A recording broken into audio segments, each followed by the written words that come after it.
Joshua chapter 8. And the Most High said unto Joshua, Fear not, neither be thou dismayed. Take all the people of war with thee, and arise, go up to Ai. See, I have given into thy hand the king of Ai, and his people, and his city, and his land. And thou shalt do to Ai and her king, as thou didst unto Jericho and her king. Only the spoil thereof and the cattle thereof shall you take for a prey unto yourselves. Lay thee in ambush for the city behind it. So Joshua arose, and all the people of war, to go up against Ai. And Joshua chose out 30,000 mighty men of valor, and sent them away by night. And he commanded them, saying, Behold, you shall lie in wait against the city, even behind the city. Go not very far from the city, but you shall be ready. And I and all the people that are with me will approach unto the city, and it shall come to pass, when they come out against us as at the first, that we will flee before them. For they will come out after us till we have drawn them from the city, for they will say, They flee before us as at the first, therefore we will flee before them. Then ye shall rise up from the ambush and seize upon the city, for the Most High your God will deliver it into your hand. And it shall be, when ye have taken the city, that ye shall set the city on fire, according to the commandment of the Most High shall ye do. See, I have commanded you. Joshua therefore sent them forth, and they went to lie in ambush, and abode between Bethel and Ai, on the west side of Ai. But Joshua lodged that night among the people. And Joshua rose up early in the morning, and numbered the people, and went up, he and the elders of Israel, before the people to Ai. And all the people, even the people of war that were with him, went up and drew nigh, and came before the city, and pitched on the north side of Ai. Now there was a valley between them and Ai. And he took about 5,000 men, and set them to lie in ambush between Bethel and Ai on the west side of the city. And when they had set the people, even all the host that was on the north of the city, and their liers in wait on the west of the city, Joshua went that night into the midst of the valley. And it came to pass, when the king of Ai saw it, that they hasted and rose up early, and the men of the city went out against Israel to battle, he and all his people, at a time appointed before the plain. But he wist not that there were liers in ambush against him behind the city. And Joshua and all Israel made as if they were beaten before them, and fled by the way of the wilderness. And all the people that were in Ai were called together to pursue after them. And they pursued after Joshua, and were drawn away from the city. And there was not a man left in Ai or Bethel that went not out after Israel. And they left the city open, and pursued after Israel. And the Most High said unto Joshua, Stretch out the spear that is in thine hand toward Ai, for I will give it into thine hand. And Joshua stretched out the spear that he had in his hand toward the city.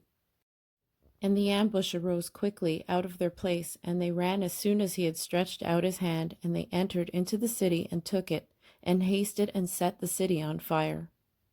And when the men of Ai looked behind them, they saw and beheld the smoke of the city ascended up to heaven, and they had no power to flee this way or that way.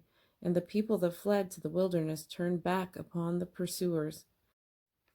And when Joshua and all Israel saw that the ambush had taken the city, and that the smoke of the city ascended, then they turned again and slew the men of Ai. And the other issued out of the city against them, so that they were in the midst of Israel, some on this side and some on that side, and they smote them, so that they let none of them remain or escape. And the king of Ai they took alive, and brought him to Joshua. And it came to pass, when Israel had made an end of slaying all the inhabitants of Ai in the field in the wilderness wherein they chased them, and when they were all fallen on the edge of the sword until they were consumed, that all the Israelites returned unto Ai, and smote it with the edge of the sword. And so it was, that all that fell that day, both of men and women, were 12,000, even all the men of Ai. For Joshua drew not his hand back, wherewith he stretched out the spear, until he had utterly destroyed all the inhabitants of Ai. Only the cattle and the spoil of that city Israel took for a prey unto themselves, according unto the word of the Most High, which he commanded Joshua.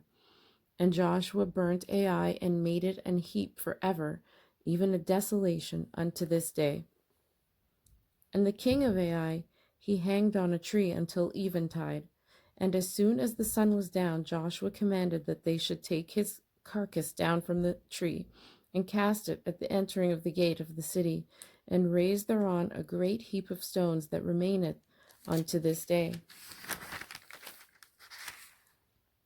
Then Joshua built an altar unto the Most High God of Israel in Mount Ebal, as Moses, the servant of the Most High, commanded the children of Israel, as it is written in the book of the law of Moses, an altar of whole stones, over which no man hath lifted any iron. And they offered thereon burnt offerings unto the Most High, and sacrificed peace offerings. And he wrote there upon the stones a copy of the law of Moses, which he wrote in the presence of the children of Israel. And all Israel and their elders and officers and their judges stood on this side of the ark and on that side, before the priests, the Levites, which bear the ark of the covenant of the Most High, as well as the stranger, as he that was born among them, half of them over against Mount Gerizim, and half of them over against Mount Ebal, as Moses the servant of the Most High had commanded before, that they should bless the people of Israel. And afterward he read all the words of the law, the blessings and the cursings, according to all that is written in the book of the law. There was not a word of all that Moses commanded which Joshua read not before all the congregation of Israel, with the women and the little ones, and the strangers that were conversant among them.